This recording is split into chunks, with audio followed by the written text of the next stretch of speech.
No spin, no bias, no censorship. I'm Dan Wootton. This is Outspoken episode number 308. And breaking right now, slippery Starmer's Labour government is collapsing under its own scummy double standards. In an extraordinary day in Westminster, Angela Red Rayner has been forced out as Deputy Prime Minister after breaching the ministerial code by evading a £40,000 stamp duty tax payment. But the worst news is that David Lammy, that incompetent buffoon who compared Brexiteers to Nazis, has just been made the new deputy leader of the disunited kingdom in what is becoming an insane reshuffle. Beff Rigby of Sly News has been in mourning today, close to tears, as the Labour propagandist failed to save the job of her friend Angie. But clearly Angie Rayner saw the writing on the wall. She had no option but to ask Angie Rayner to go. But this seismic moment is now the end of Starmer's authority too. He misled the public. He defended the indefensible, and so did his most senior ministers, who should now go too. Prime Minister, she has explained her personal circumstances in detail. She's gone over and above that she'd acted in good faith, that she'd paid what was necessary. Throughout this whole thing, Angela Rayner has been very transparent. Her accent and her background, people are treating her in a way they wouldn't, that if a Tory MP who was born in wealth. I think we'll have a lot of sympathy with some of the challenging family circumstances around this, around Angela's disabled son. So as we come on air today, an emergency reshuffle has jettisoned Lucy Powell, who described the Pakistani Muslim rape gang cover-up as a dog whistle. Good riddance to bad rubbish. Meanwhile, Shabana Mahmood has been made the new Home Secretary. We are awaiting news on whether Ed Miliband survives the day. I will keep you posted. But in my digest next, I'll reveal why this is the beginning of the end for Labour. Then, my superstar panel weigh in. Hanna Kirkpatrick, newsreader, who is now an independent media sensation at Hanna's World, who has been regularly reposted of late by Elon Musk. And citizen journalist Martin Gauci of Gauci Reports, the co-host of the Uncensored Patriots on X. Also coming up on the show today, a new Reform UK civil war as Nadine Dorries defects from the Conservative Party, but even Nigel Farage loyalists are unhappy. We're going to bring you the latest from the party's conference.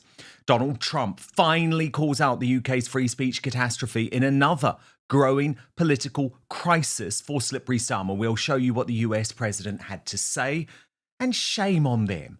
Ellie Goulding and Lily Allen turn on the mums of Epping, Essex in the grossest example of Britain's elite class being the real enemies of the people. Then, in the uncancelled after show on Substack, the rumoured peace summit between King Charles and Prince Harry next week, already in crisis before it has even begun. We're going to team up with the Royal News Network for all of the latest. You can join us over on Substack, www.outspoken.live. Before the end of the show, we are also going to reveal today's worst Britain... it's this week's worst Britain in the world. Your nominees... My God, you've got a plethora to choose from. Angela Rayner from Monday. We've got Tuesday was Ed Miliband. Wednesday was Keir Starmer. Thursday, Rachel from Accounts. So get voting in the post tab on YouTube. Let me know your comments and I will reveal the worst Britain in the world this week at the end of the show. Big breaking news. We're going to keep you posted as this extraordinary day unfolds. But now, let's go.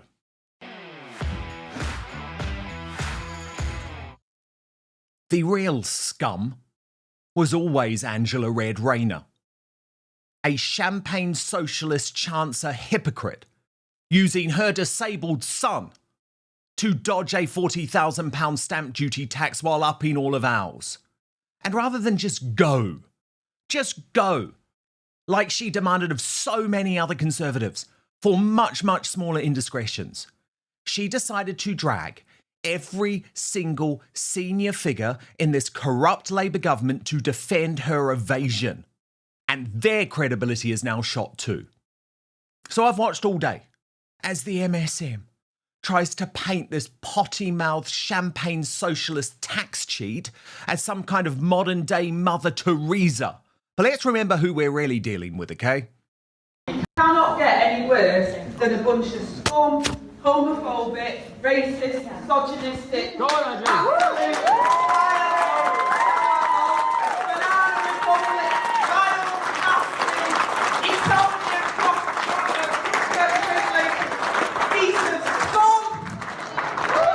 Who's the real scum? Even yesterday, Rayner believed she was untouchable, meeting with mayors from around the country at a posh estate. But the brutal verdict this morning from the government's ethics advisor, Laurie Magnus, meant the game was up. Let me just be clear, because the mainstream media are not being clear on this. She did cheat. She did lie.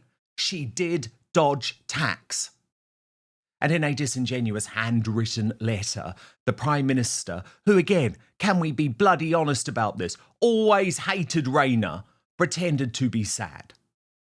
But what Starmer may not realise today is that his credibility and his moral authority is now shot too, along with all his senior ministers who defended the indefensible. She has explained her personal circumstances in detail. She's gone over and above in setting out the details, including Mr. Speaker, yesterday afternoon, asking a court to lift a confidentiality order in relation to her own son. That she'd acted in good faith, that she'd paid what was necessary, but because of all of the discussion that was taking place, she took the decision to seek further advice. Throughout this whole thing, Angela Rayner has been very transparent, very honest, very straightforward. She's answered all the questions that have been put to her about her living arrangements, about her tax arrangements. And just because it is Angela, with her accent and her background, people are treating her in a way they wouldn't, that if a Tory MP who was born in wealth had a second home, which many of them do already. Anyone that saw Angela's statement yesterday, saw her interview yesterday, I think will have a lot of sympathy with some of the challenging family circumstances around this, around Angela's disabled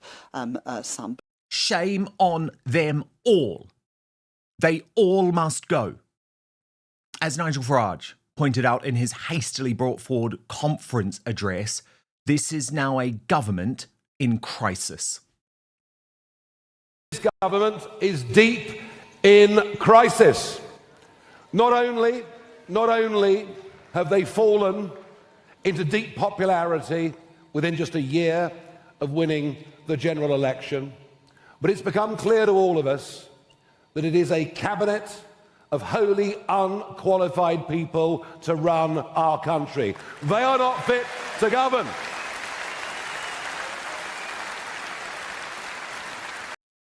And as his big new defection from the Tories, Nadine Dorries, concurred, we're a country in deep trouble too. This government is in deep and serious trouble. It is falling apart. It is dividing and fracturing. The Conservative Party did that a number of years ago. But it's not just our political parties which are in trouble. It's the country too. But the MSM has disgraced itself once again today, with Beff Rigby of Sly News, who had desperately fought to save her friend Angie, actually close to tears while reporting the news, before reverting to the use of her nickname, Angie. What can you tell us? Well, Sky News understands that Angela Rayner, the Deputy Prime Minister, is to leave government. As we understand it, Angela Rayner has resigned from government as Deputy Prime Minister and Housing Minister. That's all the information I have at the moment, but this comes after a torrid few days for the Deputy Prime Minister around property tax and whether she underpaid stamp duty. The Prime Minister has given her support and time to explain herself, but as I understand it, Angela Rayner has had to step down from government. No option but to ask Angie Rayner to go, or she saw the findings and she chose herself to resign. I don't have any of that detail yet. I don't have any of the details from the report. It's yet to be published. But clearly Angie Rayner saw the writing on the wall. She has resigned. Angie Rayner, you're a political editor for an apparently credible news station.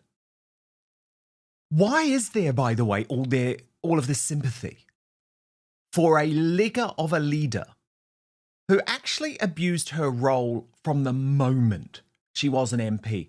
I have a very long memory. A very long memory. Does anyone else remember this?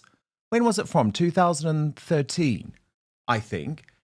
2019. She abused her official position as an MP because she couldn't purchase a pair of Star Wars high heels. Even writing to the merchandiser, trying to put pressure on them. As I say, she was always a ligger abusing her position. And I am working class. My whole family is working class. She disgraces the working classes with her crocodile tears and identity politics battle, as Katie Hopkins and Susan Hall both made clear. Labour at this point are an international laughingstock. Their anti-corruption minister had to resign because of alleged corruption. The homelessness minister had to resign because she kicked 3 people out of their home in order that she could put the rent up and make an extra 700 quid a month. And now the housing minister has 3 homes. One of them is a council house that she still keeps a hold of. She avoided tax on the home that she just bought, and she used her disabled son's NHS compensation money to buy herself the luxury flat that she avoided the tax on. I mean, you couldn't make it up. And what is it with these women crying? Rachel Reeves, Angela Rayner, stop blubbing, girls. You're embarrassing good, strong women out here. And while the independent advisers concluded, this is new, that I acted in good faith and with honesty and integrity throughout, I accept that I did not meet the highest standards in relation to my recent property purchase. So the Deputy Prime Minister, or former Deputy Prime Minister, say in there that the independent adviser accepts she acted in good faith and with honesty, and I think that will really matter to her personally, but that she accepts she did not meet the highest standards in public office. She says, I deeply regret my decision not to seek additional specialist tax advice, given both my position as Housing Secretary and my complex family arrangements. As Jeremy Clarkson put it, we paid for Angela Rayner's education. We paid her wages when she worked for the local council. We paid her wages when she became an MP. We even paid the settlement that enabled her to buy a house. Taxpayers have funded every aspect of her entire life. The political class is, of course, divided today, with Ross Kempsell, the boss of Guido Fawkes, pointing out Labour, chiefly Rayner, gave it large in opposition, dishing it out endlessly at any right-winger who dared enter public life. They confected and concocted endless nonsense scandals, much of the media ate it up with glee. Now tables turned, and they are literally crying. Grow up. But Lewis Goodall of the fake news agents is still trying to play the class card, writing, 2 things can be true at once. Rayner was foolish in her conduct and right to resign. It's also true she was always despised by much of the right-wing press because she was a working-class, powerful woman. Bullshit. She was therefore threatening to them because she authentically spoke for the same people they erroneously claimed to speak for and could not be dismissed as a liberal elite, their favoured tactic with anyone they don't like. She's therefore been the subject to endless snobbery and classism and extra scrutiny from day one. Another reason she was foolish not to be meticulous. But that is rubbish. It is total rubbish. And I have to say, everyone knew the game was up for Angela Rayner when even LBC's lefty scumbag James O'Brien withdrew his support. I don't think there's any way you can dice that makes her position look defensible this morning. I really don't. She's the housing minister, and she deprived the Inland Revenue of about £40,000 on a housing transaction. If you were Angela Rayner, you'd say to everybody involved in this process, is there anything here that could come back and bite me on the arse? Pardon my French, bite me on the backside. Is there anything here? You don't understand. You've not had a client like me before. You don't just need to cross the T's and dot the I's. You need to cross the T's 12 times. You need to dot the I's 100.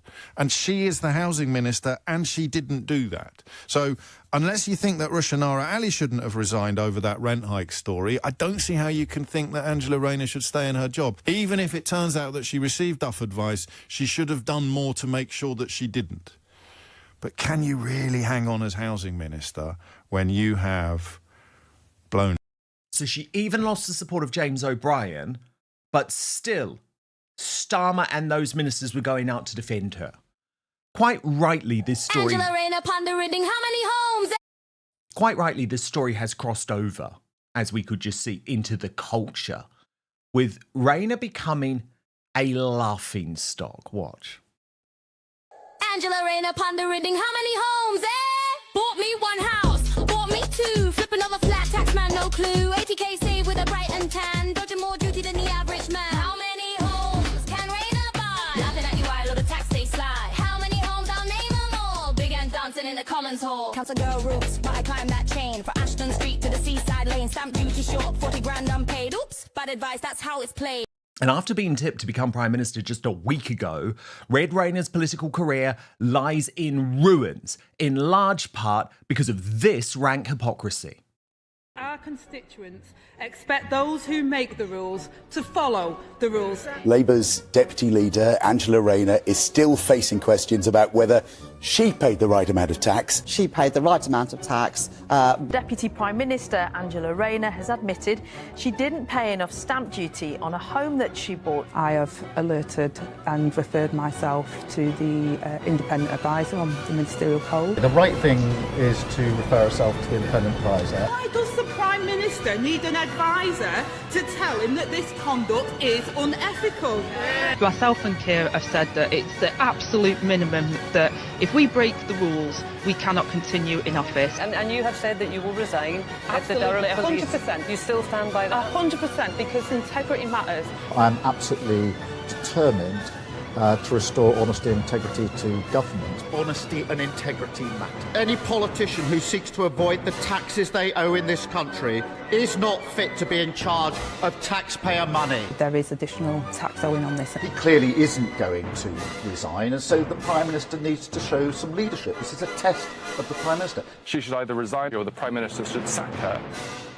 Yes, it was a test, and you failed. So now we move on to phase 3. Of slippery Starmer. Phase 3, I wonder what it's going to look like. Well, the good news is that the despicable Lucy Powell, who described the Pakistani Muslim rape gang scandal as a dog whistle, is out. Anyone who saw the documentary on Channel 4 about rape gangs over No, this we want to blow that little trumpet now, do we? Yeah, okay. There was a real issue. Let's get that dog whistle out, shall we? Okay, Lucy. Yeah. But again, that despicable human being should have been sacked at the time. But the very, very bad news, and I promise you, this isn't a joke. Lots of people, when I first posted this on X over the past hour, thought that I was joking because it is so insane. But David Lammy, yes, the man who once compared Brexiteers to Nazis, yes, the man who described Donald Trump as some type of white supremacist, he is now our new Deputy Prime Minister.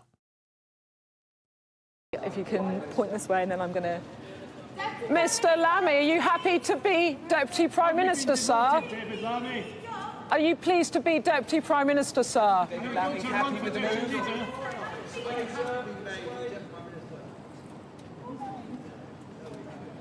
Oh my God. I mean, can you believe it? I'm speechless. I'm never speechless. I mean, this bloke is one of the most stupid people to ever be part of British politics. I don't know if it's transphobic, but it's not accurate, Nick. I mean, obviously, it's probably the case that only that trans women don't have ovaries, but a cervix, I understand, is something that you can have following various procedures and hormone treatment and all the rest of it. And then there was this. Do you remember this? David Lammy on Mastermind. What was the married name of the scientists Marie and Pierre who won the Nobel Prize for Physics in 1903 for their research into radiation? Antoinette. Curie. James Gandolfini played a mafia boss called Tony in which American television series? Godfather. The Sopranos. Which variety of blue English cheese traditionally accompanies port? Leicester. Stilton. Who acceded to the English throne at the age of 9 on the death of his father Henry VIII in 1547? Henry VII. Edward VI. In chemistry, what French word is used for a tube for transferring measured amounts of liquids? That is our new Deputy Prime Minister. So what does this mean? Okay, well, Yvette Cooper, she has taken the chicken run to become Foreign Secretary, which means that Shabana Mahmood, God help us, is being trusted to solve the immigration crisis as Home Secretary. But what is clear to me today is that it's Keir Starmer who is finished. Because even though his deputy was a tax avoider, he spent all week defending her. You've talked about you changing your team. One person you haven't changed is Angela Rayner, your deputy and housing secretary. Lots of stories about her, questions over her housing and her tax arrangements. Some close to her saying, look, this is sexist, classist, misogynistic. Is she the victim of a briefing war, or has she got questions to answer? Look, Angela is Deputy Prime Minister of this country. That's an incredible achievement. And Angela came from very humble background, battled all sorts of challenges along the way, and there she is proudly, and I'm proud of her, as our Deputy Prime Minister. And one of the things that drives me in politics is aspiration, is opportunity for people to go as far as their talent will take them. I'm really pleased that Angela's Is she the victim of a briefing war? Well, look, Angela's had people briefing against her and talking her down over and over again. It's a big mistake, by the way. Angela's an incredible Prime Minister, an incredible person. Deputy Prime Minister, you said Prime Minister. Deputy Prime Minister. But and what a great story of British success, that we are a country where Angela Rayner can be our Deputy Prime Minister. I'm proud of that. I think we should be proud as a country that Angela Rayner is our Deputy Prime Minister. And that, by the way, will give, I don't know how many working class children, particularly girls, a real sense of aspiration. They will look at Angela and think, and I can do something like that. What a brilliant thing. Proud. What the hell is there to be proud of? And even after he knew that she had avoided £40,000 of stamp duty on her third home, this was his response. In relation to the Deputy Prime Minister, she has explained her personal circumstances in detail. She's gone over and above in setting out the details, including Mr. Speaker, yesterday afternoon, asking a court to lift a confidentiality order in relation to her own son. I know from speaking at length to the Deputy Prime Minister just how difficult that decision was for her and her family. But she did it to ensure that all information is in the public domain. She has now referred herself to the independent adviser. That is the right thing to do. But I can be clear, I am very proud to sit alongside a Deputy Prime Minister who is building 1.5 million homes, who is bringing the biggest upgrade to workers' rights in a generation, and who's come from a working class background to be Deputy Prime Minister of this country. What a fool. What a goddamn fool. Because even though it's Red Rayner out of a job today, it's Slippery Starmer's political career that is over. A shell of a man who has failed the UK time and again since his election, and who has now inflicted David Lammy on the country as Deputy Prime Minister. It makes me embarrassed. He will no longer be taken seriously. The economy is close to collapse. And then it will be his government that will be gone. Deservedly so. Now, the Superstar Panel. Hanna Kirkpatrick of Hanna's World and Martin Gauci, the independent journalist of the Uncensored Patriots, with me today. Hanna, an extraordinary amount of news today. Your reaction first to the fact that David Lammy has now replaced Angela Rayner as the Deputy Prime Minister of the United Kingdom. They're trolling us, right? We're being punked. That's my immediate... It has to be. It's the tragic comedy government and the gift that keeps on giving, where the content writes itself every day. Honestly, you've said everything that's in my own brain. The Labour government is imploding, and there is no way they'll be able to hold on until 2029 without calling for a general election. Obviously, the Conservative Party is dead, but the Labour Party, as far as I'm concerned, has nailed its own coffin and is being buried 30,000 leagues under the sea and just stay there. Ugh. And anyone who's proud of this government or anyone in it needs their heads checked. Indeed. Absolutely, indeed. Martin, I've got to ask you about this other piece of breaking news, Shabana Mahmood, the new Home Secretary. But as Paul Weston posted on X, Britain's new Home Secretary, Shabana Mahmood, devout Muslim who swore her oath of parliamentary office on the Quran, she will now be in charge of immigration, Britain's borders, and the Sharia police. Oh, Lordy. Well, what do you make of her appointment? Thanks for having me, by the way, Dan. Great to have you. Thank you very much. With today's news just been exploding everywhere, but in terms of becoming the new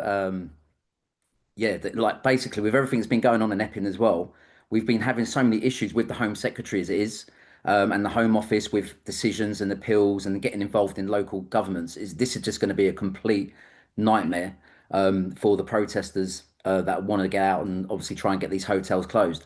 However, at the same time, with Angela Rayner, your intro was just absolutely amazing. I couldn't believe, David Lammy coming in, Rayner going. The hypocrisy of the government. Starmer is just so weak. The House of Cards at Labour is just literally falling down.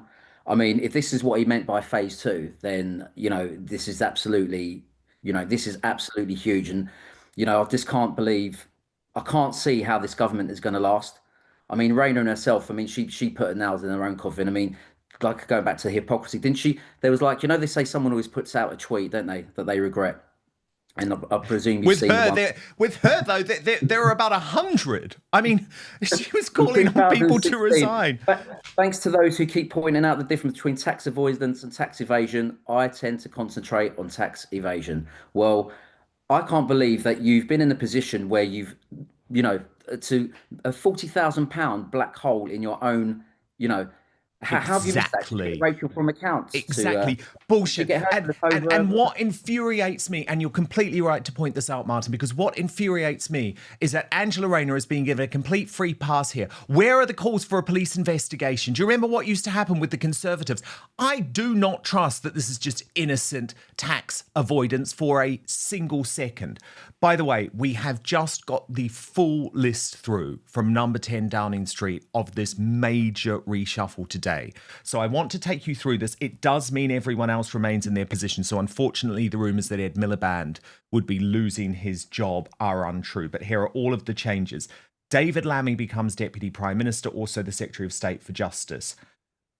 Yvette Cooper becomes the Secretary of State for Foreign. Shabana Mahmood, the Home Secretary. Steve Reed replaces Angela Rayner as the Secretary of State for Housing. Pat McFadden, Secretary of State for Work and Pensions. Peter Kyle takes on Business and Trade.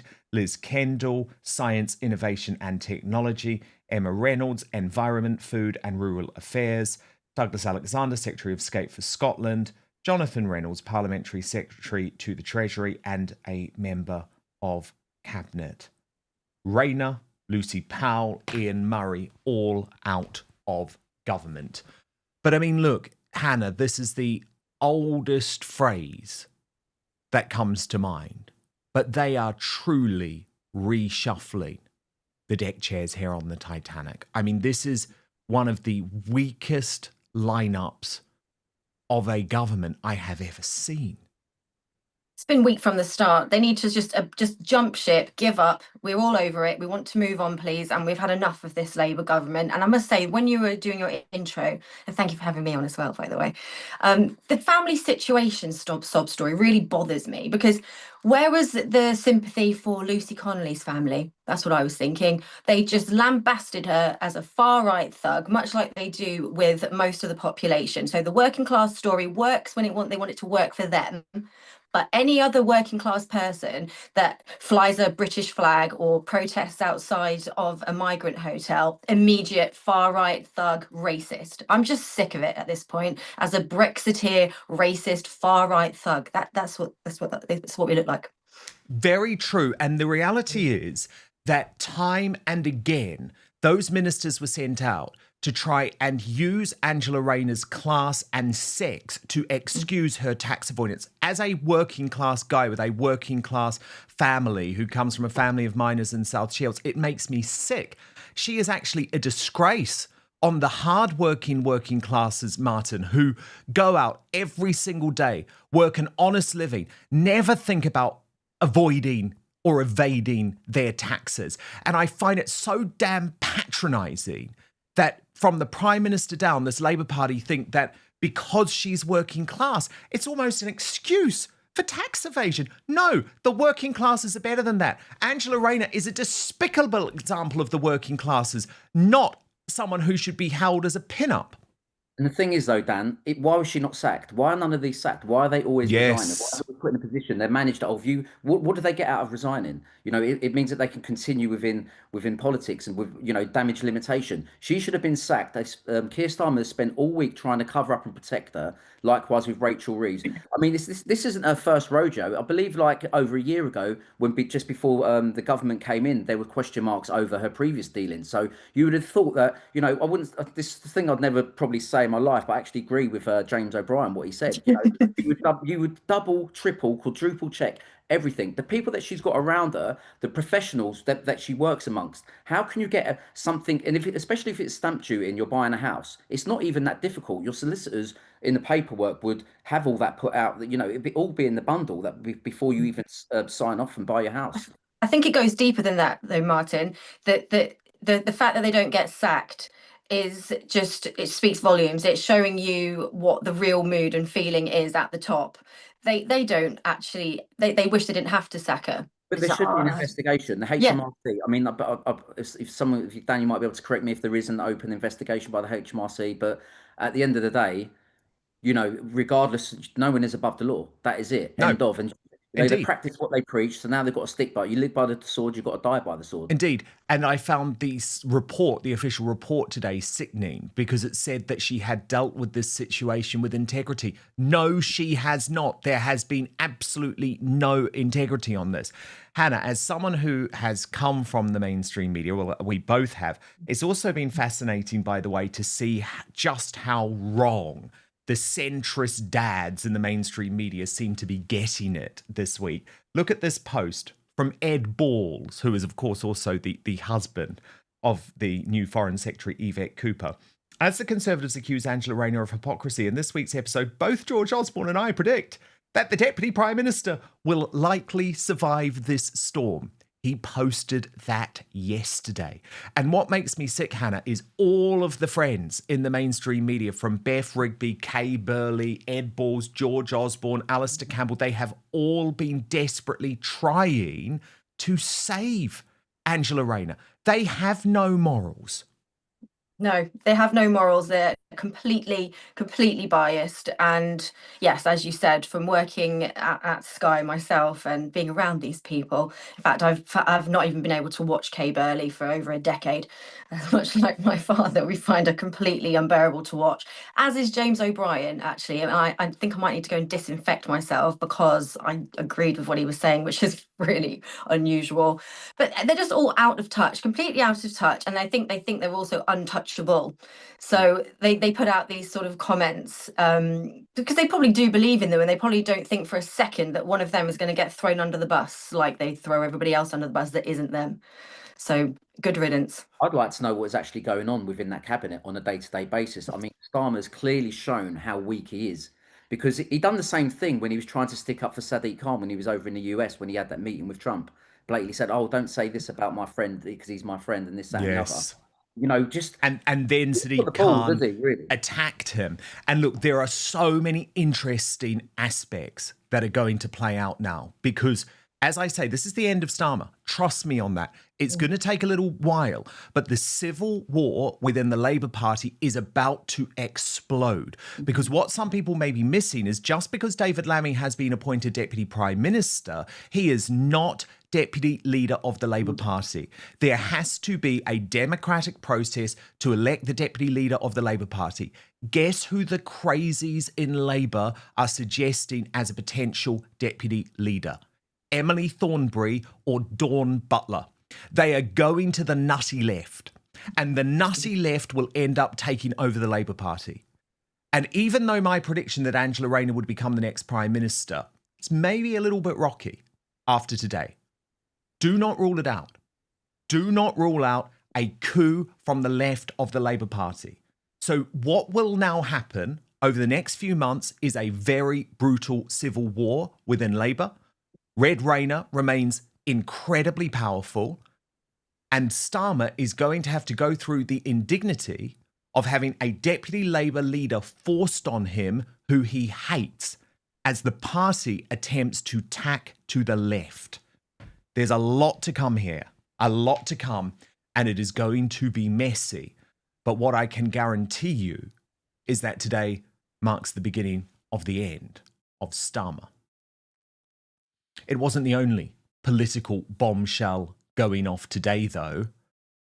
A civil war has broken out within Reform UK on the day of their major conference after Nadine Dorries' shock defection from the Conservative Party last night. Now, this was an announcement heralded all over the front page of the Daily Mail. Nadine Dorries was a force, of course, for many years within the Conservative Party, Boris Johnson's most staunch ally, and someone who rose to be a very effective culture secretary. The problem is that in that role, she introduced the terrible online safety bill, which Nigel Farage at the time attacked. Well, arriving at conference today, he was asked about that. If you think the Conservative Party was divided and it might get it... You used to be a very big fan of Nadine Dorries. A couple of years ago, you tweeted not very nice things about her. Well, that's politics. And it might be politics, but lots of loyalists within Reform UK are not at all happy about this. Lee Hurst, who has become a Farageist, a total propagandist for Reform, wrote, "Honest view, if Nadine Dorries was put up as a Reform candidate in my area, I would abstain from voting." And then Layla Cunningham stunned Reform leaders by going on talk radio with Alex Phillips and absolutely slamming Nadine Dorries. Now, remember, Layla Cunningham is a rising star of the party, herself someone who defected from the Conservatives, which makes this criticism quite interesting to me, but she has been lined up to run as the party's candidate to replace Sadiq Khan as London Mayor. Watch what she had to say. What do you think about Nadine joining your party? Listen, I think anyone can change their opinions and their minds, and I hope that's what she's done. I hope she's joined for conviction and not for political headlines. I am sceptical because she was, as you say, the author of the online safety bill, something that Reform and myself are very much against. We don't believe there should be any censorship or freedom of speech whatsoever. And don't forget, I think she was health minister in 2020 and was a big champion of lockdowns, which caused huge was a financial disaster, an economic disaster, and really, I think, tore at the fabric of our country.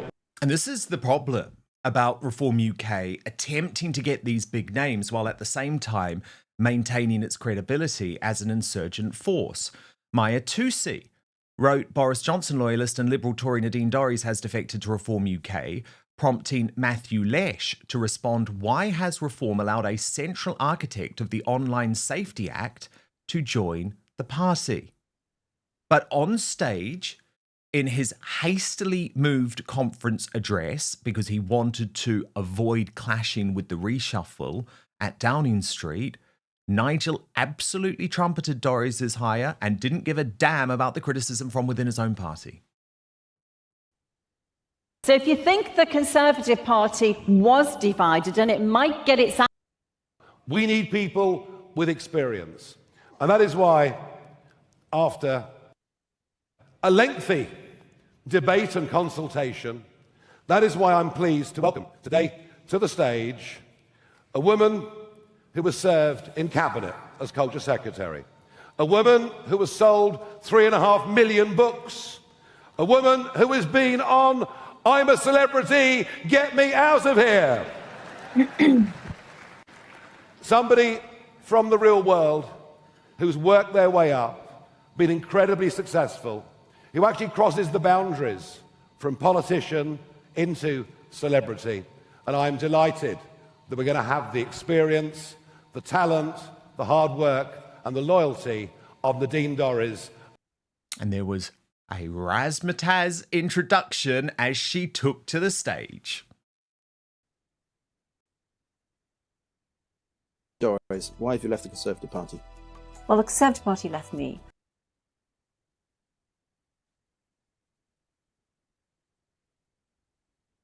If you think the Conservative Party was divided and it might get its act together for the future, do not be convinced. It will not. Nobody knows how that party works better than I do. It will tell you a tale, it will tell you a story, but it will not walk the walk and it will not deliver. And this is how she had described her hiring to the Mail Online earlier. Dorries, why have you left the Conservative Party? Well, the Conservative Party left me. My values and my principles are the same today as they have always been. Sadly, those values and principles now more align with reform than they do with the Conservative Party. The Conservative Party is now dead. And it's proven over the past year, particularly over the summer, that it's unable, frankly incapable, of responding to political situations as they arise. You know, the country is in deep and serious trouble. And yet the Conservative Party has no answers to some of the very pressing political issues today. Now, as you can imagine, the left have also infiltrated the Reform UK conference in the past hour. Look at some of the scenes taking place there right now. Shame! Shame on you! Shame on Britain! Shame! Shame! Tax the rich! Do something for the country! Tax the fucking rich! Do something for the country! Tax the rich! And that was Nigel Farage's planned speech being interrupted. So, to my superstar panel we go. Martin, Gauci and Hanna Fitzpatrick. Hanna, what do you make of this new civil war within Reform UK? Is Nadine Dorries a good thing or a bad thing for the party? First of all, that's the woke mind virus in full display right there, isn't it, with that lefty? Jeez, right. Tricky one, because she's a prominent big name Conservative, and I did used to like her, but I think they just like the defection of it all, don't they? It's a little feather in their cap. But optically, it's really hard to support someone, or anyone actually, who championed lockdown for me and that whole situation. And the author of the Online Safety Act, which is obviously eroding our freedom of speech. And how can Farage be giving testimony to Congress this week and asking Trump to help us with our freedom of speech problems, and then in the next breath he's championing Nadine Dorries on stage? Just a little bit confusing. I think they just like the win of getting her from the Conservatives, really, because they love that, don't they? What do you think, Martin? I don't really know too much about her, but I do know that she's been very quiet in the background recently, and she's not spoken in Parliament for around a year. I believe that her loyalty was with Boris Johnson when she was at the Conservatives, and now that's sort of changed. So the thing is, if she's going to reform for looking for loyalty, then I think she's gone to the wrong place. I think because the reform is becoming Conservative 2.0, and if you look at, let's have a look at Farage's track record with regards to loyalty. If you look at Rupert Lowe and Ben Habib, and way he's treated certain members, I wouldn't say that loyalty is their number one priority, unfortunately. And just on that note as well, if I could say, you know, we've had the likes of Sarah White, who's a Reform candidate, who's been arrested, been charged. And, you know, it's interesting to see that no one from Reform has reached out to her. So just like to add that in, by the No, way. indeed, she did say that when she was here on Outspoken earlier in the week for her first interview, although I am heartened about the fact that she is at the Reform UK conference today. She hasn't been banned. My concern is that they might have banned her. The other major thing to come out of the conference today, and seriously, my view is, who on earth is asking for this? Zia Youssef, unelected, the bloke who paid his way into the party with a £200,000 donation, the guy who threw a hissy fit when he made his resignation and then said he was going to blow the whistle on racism within the party to the Daily Mail before a terrified Nigel Farage brought him back. At the end of his speech, Hanna, Nigel Farage announced that he had been promoted to Reform UK's head of policy. What does this dude have over Nigel Farage? And is the concern not that actually there seems to be a plan to make Youssef Prime Minister after Farage? I honestly don't know what is in the minds of the Reform leadership. And this party started off so strong, in my opinion, and there's just one thing after another, isn't it? It's just taken the shine off it. And I am still a Reform Party member and I did vote for them. But there are other parties coming up that are appealing, and it's because of all this infighting and going back to what we just discussed with the loyalty, in my opinion, which isn't really there, is it? I did not like how they treated Rupert Lowe. The Zia Youssef situation was another strange thing, and I held back and thought, no, it's okay, everything will sort out, you know, give them time. But he came back, and yeah, you're right. I don't know what he has over him. I don't know. Is it an optical thing? Like, do they feel that they need that, you know, to represent that demographic and appeal to those voters? As it stands, I do think Zia Youssef comes across very well, and I like the things that the way he speaks, I should say, and he's very balanced and fair. But yeah, the whole party is just a bit of a shambles, and I don't know what's going on with this situation and what head of policy will really mean. What is interesting about this? Oh, sorry, Martin, you come in. I was just sorry, Dan. I was just going to say I don't even understand what that actually means. Is it just another title? Because well, yes, but he's got the power, and that's the critical thing, because he's got the power to set the policy, and this is policy which, of course, could end up impacting the position of the country. What's very interesting, by the way, is that the hiring of Nadine Dorries seems to have sparked a major change in the Daily Mail. And this is what Reform UK really want. They want the mainstream media. You know, they've already dismissed Tommy Robinson supporters as that lot. They've decided that they don't want you, if you're a Tommy Robinson supporter, in this party. So what they want is they want more conservatives. And the Daily Mail comment piece today, a new politics is beginning. Everything we knew and accepted as normal is dissolving and crumbling. It's time for all of the talents on the right to come together to sweep away this lamentable excuse for a government. But what was also interesting, Hanna, is that Nadine Dorries raised the tantalising prospect that there would have to be some type of, not merge, but electoral pact or deal between the Conservatives and Reform UK. So things are moving very fast, but obviously the big risk, I would argue, for Reform, especially given they have completely alienated supporters of Tommy Robinson, is that they're moving so far to the centre, they're getting so many Conservatives into this party. Do they really truly offer anything new, revolutionary, which is what I think we need?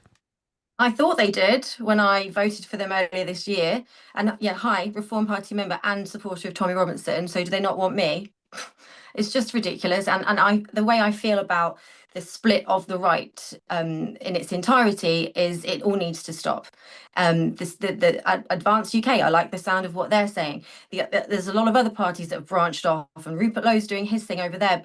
And the Conservatives, I mean, will they still get a big vote? I don't know, but obviously they were the previous government. So there's just a lot going on, a lot of fractures, and everyone does need to unify and come together on the right. Otherwise, the vote is just completely split, as we know, with our voting system. And we will just give this away again to Labour and the evil left. And for me, like, if we had this conversation about a year ago, I would have been behind reform. But everything that's happened since January, obviously with the whole Rupert Lowe, Ben Habib thing and the things that have happened since then, for me, I'm politically homeless. I like what Advance are doing. I think they're a bit small at the moment, but I like the fact they've advocated for like Tommy Robinson, and he's advocated for them.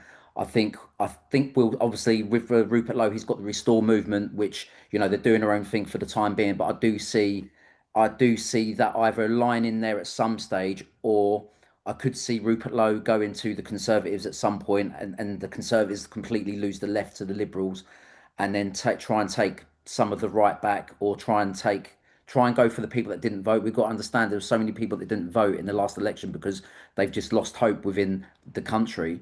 But when I was looking at reform originally, they come out with all the right things, really strong message about immigration and illegal immigration. That is the biggest talking point in the whole of the UK at the moment. And they've now basically reversed that, and they've basically taken a massive step away from that, segregated themselves, or distanced themselves from the so-called far right, which is, you know, someone like myself, who I do class myself as on the right, but I'm not a far right. I'm just a normal working bloke. Do you know what I mean? With a family. And if he's happy to lose that, then that's what will happen. So if there's any like reform supporters that think that reform are going to do what they've asked in regards to immigration, then I think they're going to be very, very disappointed. But at the same time, after especially what's happened today with Labour, reform have got a massive open goal here. They could literally do what they want. Do you know what I mean? They've literally got it in the palm of their hands, and unfortunately, well, you know, they either got to start changing things for the better and look for people from the right and get them back on side and have a strong message rather than this wishy-washy flip-flopping about immigration. Because I think if they had a strong message, I think the people from the right, if they can really get back behind the people that want that, you know, I think they'd be surprised. But because I feel Farage really wants to get back onto the mainstream side, I think that's what he's worried about. But I think it's just a step. You've got to take that leap of faith and go with it. What would have been the biggest story on virtually any other day of the week? Donald Trump has finally broken from slippery Starmer and admitted that he is concerned about the crackdown on free speech in the disunited kingdom. Now, his comments came after a meeting with GB News and Nigel Farage in the Oval Office. It lasted for half an hour. The issue of free speech came up. It was, of course, after this blockbuster House judiciary hearing featuring Farage. But before I show you what Trump said, I just want to remind you of the lies that Keir Starmer has told. And he should be called up on these lies, because first he was in the Oval Office, challenged by JD Vance. Then he was at Trump Turnberry. Both times he pretended that there was no free speech crisis in this country. Watch. We've had free speech for a very, very long time in the United Kingdom, and it will last for a very, very long time. In relation to free speech in the UK, I'm very proud of our history there. We've had free speech for a very, very long time here, so we're very proud about that. Yeah, we're not censoring anyone. So the thing is, he has his line, and it was a line that was scripted for him and was repeated, but does not take into account the reality on the ground. And the reality on the ground is that journalists are having knocks on their doors because of things that they post on X. Ordinary folk are actually going to jail. Lucy Connolly for well over a year. So finally today, Donald Trump at a meeting with US tech giants attended by Mark Zuckerberg of Facebook finally broke his silence and admitted that strange things were going on in the United Kingdom in regards to freedom of speech. Okay, strange things are happening over there. They are cracking down, and surprisingly so. And I've spoken to the Prime Minister, and let's see what happens. But it is a little bit different situation. I'm very surprised to see what's happening Are you talking about the UK in particular, right? Yeah, I'm very surprised to see what's happening. Sad. It's not a good thing. Yeah. Okay, so that is major because finally Trump has gone on the record to say the free speech crackdown is sad and not a good thing. And it is about time that Slippery Starmer takes note. The final straw, I think, for many this week was the arrest by 5 armed police officers of the Father Ted creator, Graham Linehan. He is just a victim of the British deep state. And he has now said that because of the free speech crisis, he just cannot stay in the United Kingdom. That is why he has gone to the US to write his new sitcom. Watch him outside court yesterday. Police state and the police work for trans activists and left-wing lunatics like that, and they don't work for the people anymore. I met a nice policeman there, but they're isolated because the rest of the police force is just completely captured by gender ideology. So, yeah, I don't want to live here anymore because of that. Thank you. It is absolutely tragic to see more and more patriots being driven out of the country because they simply cannot exercise their right to free speech. J.K. Rowling making the point that those particularly in the firing line of the deep state are people who speak up against extreme trans rights and speak up for the rights of women, which is such a concern. To my superstar panel, the independent journalist Martin Gauci of Gauci Reports and Hanna Kirkpatrick of Hanna's World. Now, Hanna, you were in the mainstream media for a long time. You came up through the ranks of Sky, and it's only quite recently that you have gone mega viral with your brilliant videos, which point out so much of what we're having to deal with in this country. Elon Musk has reposted some of your work, which means your audience is getting to an audience of millions and millions across the globe. But do you feel threatened? And how significant is it that Donald Trump has now gone on the record? Thank you. Yeah, it's been a crazy week and a crazy few months actually of doing what I do and what I used to do as well in comparison.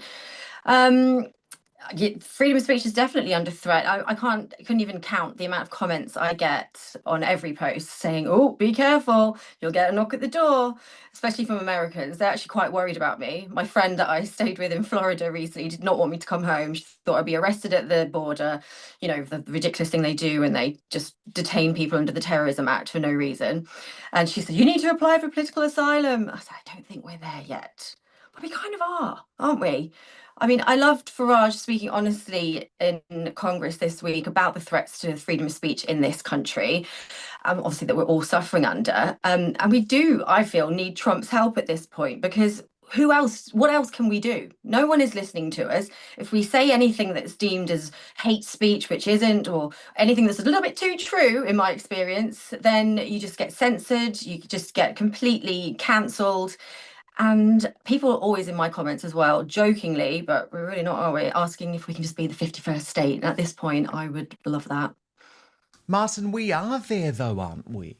Yeah, we are indeed. It's not just this tweets that start putting flags up. I'm getting worried about having this flag up behind me now. Do you know what I mean? I might get racist, for just having George's flag up, but it's true. I've seen it so many times. People just getting it literally. Well, we saw Sarah White, mention her again, literally in front of my eyes, getting arrested for hanging up a flag outside a public building in broad daylight in front of hundreds of people, and the abuse of power by the police to make that arrest. I've seen other footage of people being arrested for attempting to put up flags on poles, and it's really conflicting in that side of things, because we've seen some councils, like Harlow Council, come out and praise and say we're not going to be taking down any flags, and other councils, like I think Buntingford, for instance, are going out every day. They're doubling down. And freedom of speech, we've seen it with just the way that the police are treating people, like knocking on the door, like 5 armed police knocking up at someone's door to arrest them for saying. It's just ridiculous. Am I right in saying he's not even a British citizen? Like I saw on X, someone said he's an Irish citizen. He's so Irish. Trump. He's Irish, and he made the posts when he's in the United States of America. So what Trump, the hell are our police doing getting involved? Especially, Hanna, by the way, given what they should be focusing on. Exactly, but this is why I think Trump, I've heard him speak about this, and he will not accept any unfair treatment on his own citizens. So if this can happen to an Irish citizen tweeting in America, coming back to the UK, this can happen to any US citizen, and that is what he will not accept. And I love him for that. And they raised that concern. I believe it was JD Vance that raised that concern actually a few weeks ago. But nothing's changed. If anything, they've doubled down, and it's getting worse. You know what I mean? They're just trying to make political prisoners out of people for whatever reason. I don't know what Keir Starmer's actually doing, but for him, I don't know what goes on in that brain of his, because he's blatantly gone to the US twice now, and he's lied. Yeah, but he is a fundamental liar, and he does want to take away free speech. He honestly does. On a much more humorous note, by the way, Ben Shapiro went on Fox News last night, and apparently the whole I actually haven't seen this clip, so I'm excited to see it, but apparently the whole free speech thing came up a little bit in regards to Prince Harry. Watch this. You know, it kills me, Ben, when you think about the rape gangs and the sex trafficking in England. They were going after the victims. The authorities were going after the victims before they were going after the actual villains. I mean, they will import literally tens of thousands of people from areas of the globe that hate free speech. No problem. Let's ship them right in, which is why you're seeing Nigel Farage do so well in the polls over there. But this guy, he comes home and they arrest him for bad tweets. There's only one thing we can do. We must deport Prince Harry. Yes. It is the only way. He must go. Do we also deport his balls? Yeah. I assume you're talking about Meghan Markle. She's got him in his purse. All right. Oh, that was good, Hannah.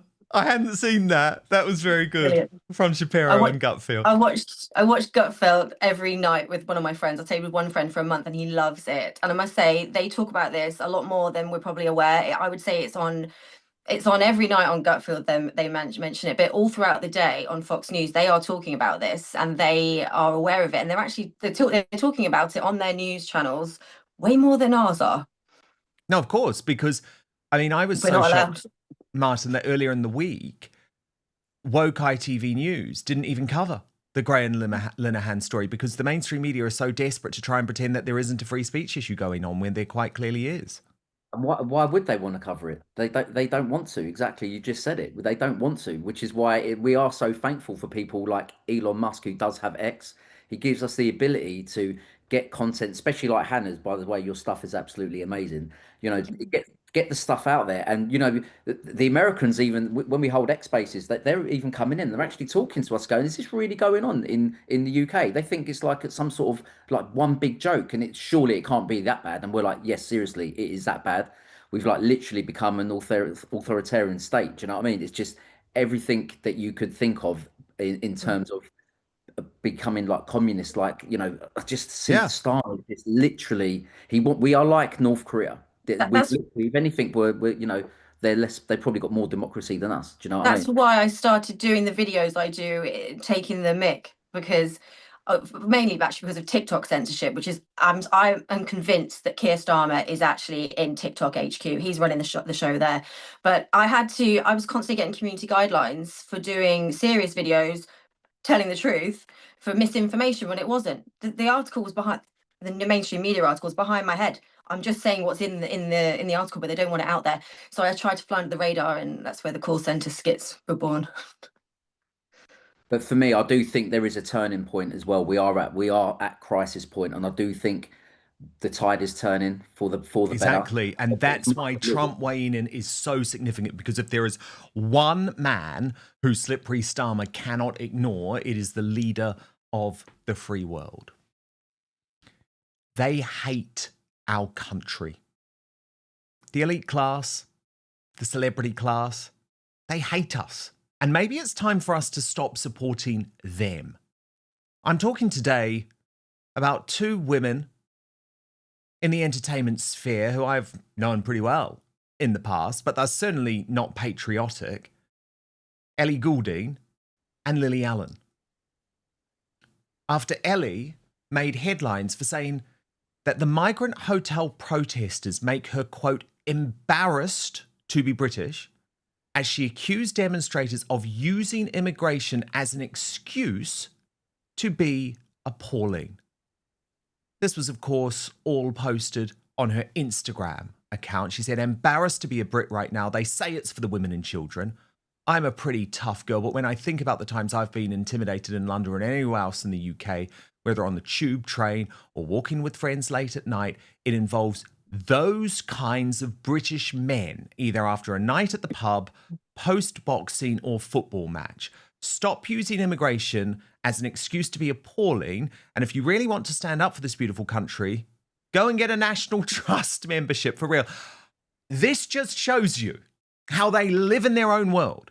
Because, of course, you only have to look at the statistics to know that British people are very much at threat as a result of the invasion of the United Kingdom. Those criminals, those terrorists, those murderers, those rapists who are coming in are so high up the crime statistics. But Lily Allen, who actually is probably the most cretinous woman in all of show business, couldn't resist getting involved. She joined Ellie Goulding in hitting out at protesting Brits, as she claimed flying flags is only acceptable during football tournaments. And then she went on a podcast where she was sucked in by some totally untrue claims about St. George. Listen. What I love about that is that St. George was Syrian. Isn't that mad? Like the actual history of that saint. Oh, the irony. Syrian Palestinian, just to add more fuel to the flames. Palestinian? What? Yeah, can you believe it? On Wikipedia as well. Hang on, you couldn't write this shit. I know, I remember thinking at the time, I meant these guys need to do one search before... Just one search. I find it very interesting that if the saint of the flag that everybody's putting up did try and get into the country, they would of course be denied access by the very people who now celebrate him. No, he'd be being put up at a hotel and... Obviously. Where are you from? What's your name? You say St. George. Come. I've got Premier travelling with your name all over it. One. Where'd you come from? Syria? No, but Lily, we can't laugh at this stuff. It'll only wind them up. Seriously. No, we can. They'll burn something. We can laugh at it. They'll burn something. Yeah. That's the annoying bloke from Rizzle Kicks, apparently, who she's speaking with. It's not true, by the way. He was Greek. But as Cara Kennedy pointed out, Lily Allen has appointed herself the high priestess of English self-loathing. It's easy for the singer to snare at patriotism after abandoning her country for Brooklyn lofts and Broadway stardom. And of course, this is what makes me sick about the elite and celebrity class. They don't have to worry about their 14-year-old daughters being assaulted in the streets by the like of Habush Kabato, as happened in Epping, Essex. And I'm so proud of the patriots in Essex who are taking this shit from totally out of touch morons like Ellie Goulding and Lily Allen who want to make them feel bad. And one of the heroes is, of course, Sarah White, who was arrested earlier in the week on Sunday by the police, the leader of this Reform Epping movement, simply for unfurling her flag outside the Epping Council offices. But last night, she returned to the scene and made it very clear that the police and the deep state are not going to break, not just her, but not going to break this entire movement. Watch.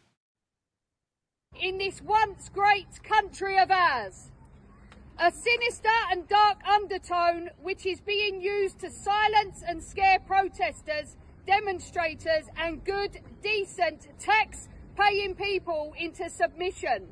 But we will never surrender.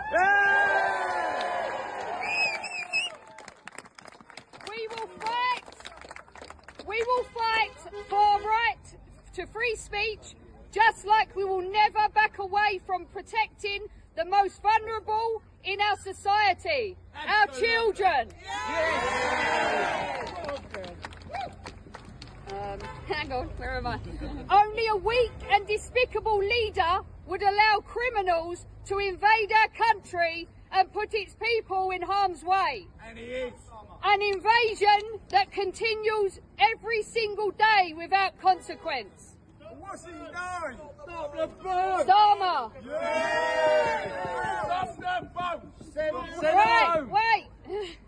We all cherish the idea of a democratic and free speech, free society where we are allowed to express our views, share ideas and declare our love for our homeland. Over the past weeks, patriots up and down this country have raised the colours and climbed ladders to hang our flags with pride. I say to everyone listening and watching, the people of Epping tonight, love the country in which you live, or go and live in a country you love. This is Epping. This is England.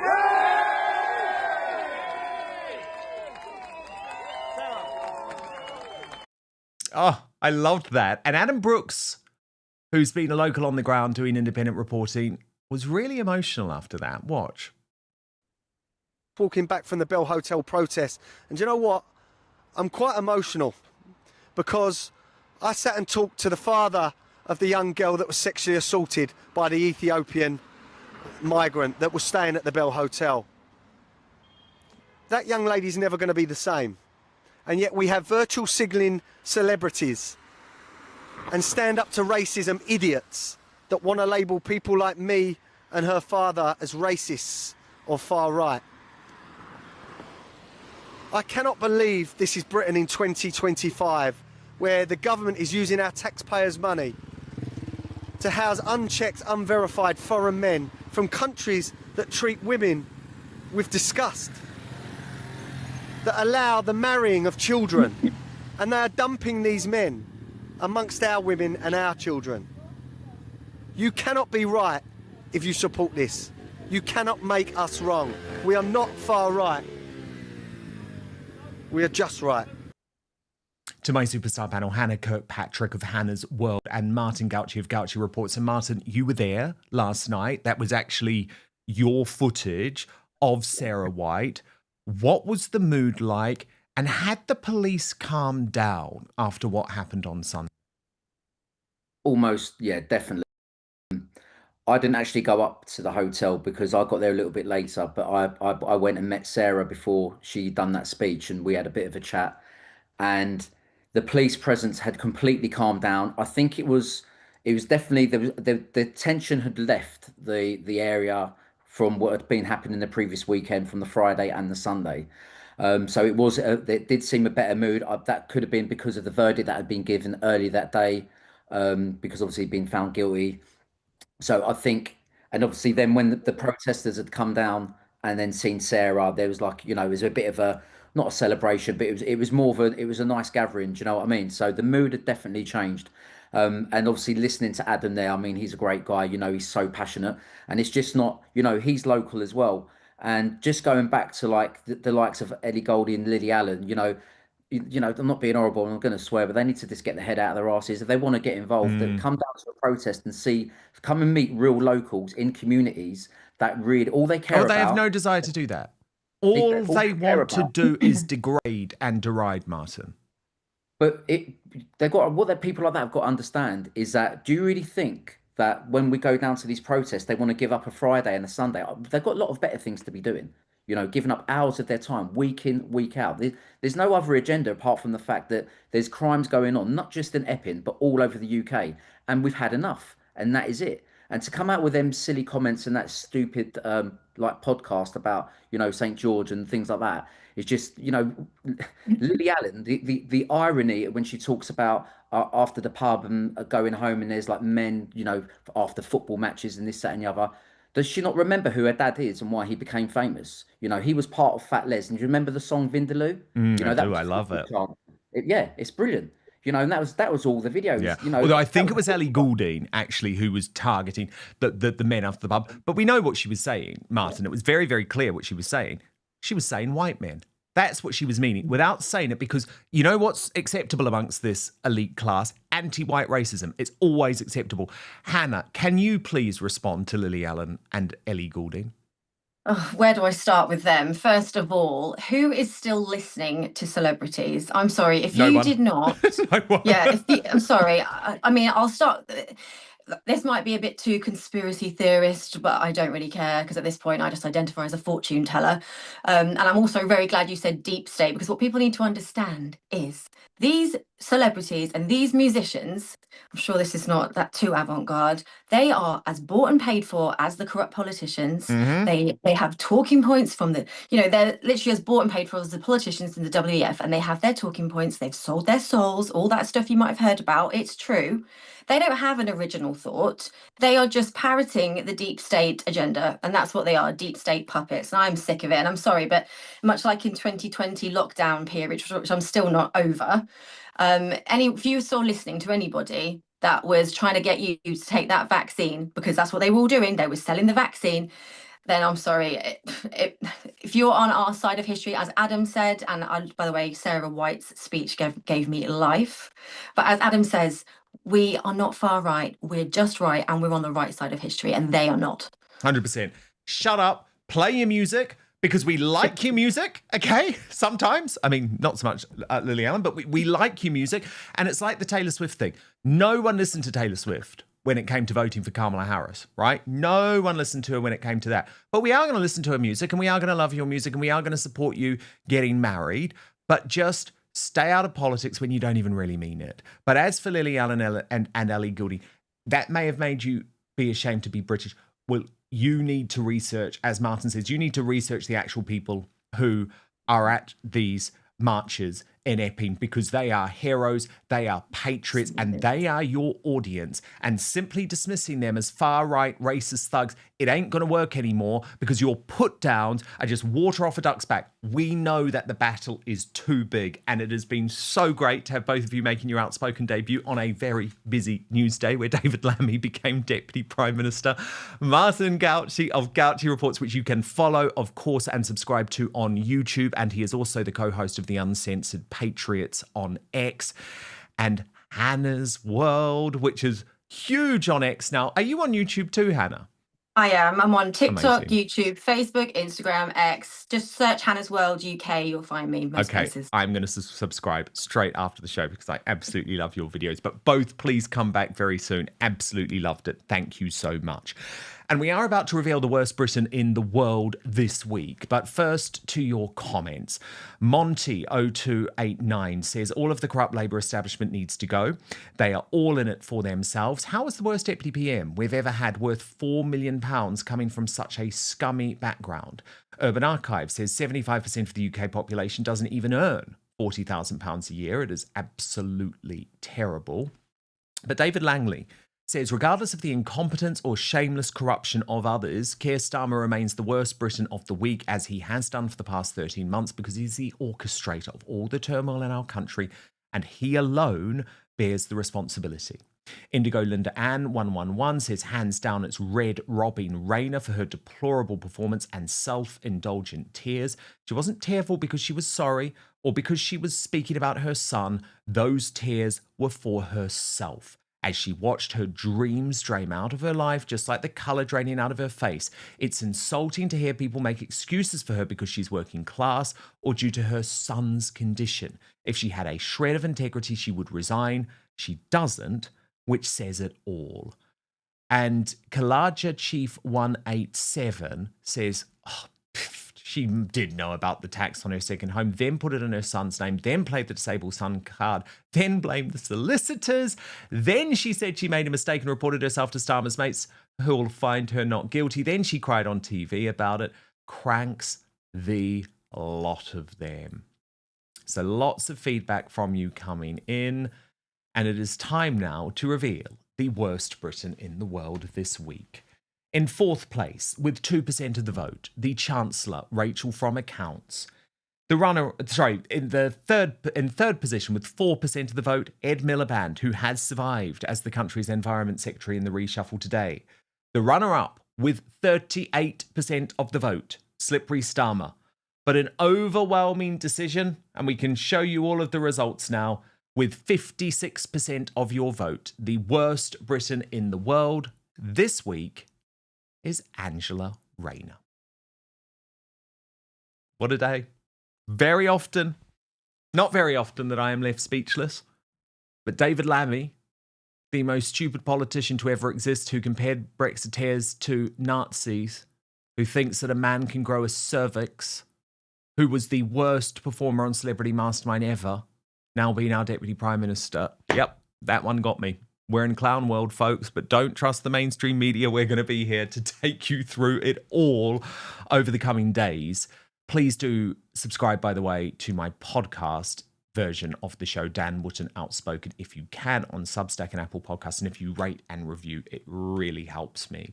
We're moving on to Uncancelled After Show on Substack now, because the rumoured peace summit between King Charles and Prince Harry next week is already in crisis before it has even begun. We're going to team up with the Royal News Network for all the latest. So thank you for your company on what has been an extraordinary week.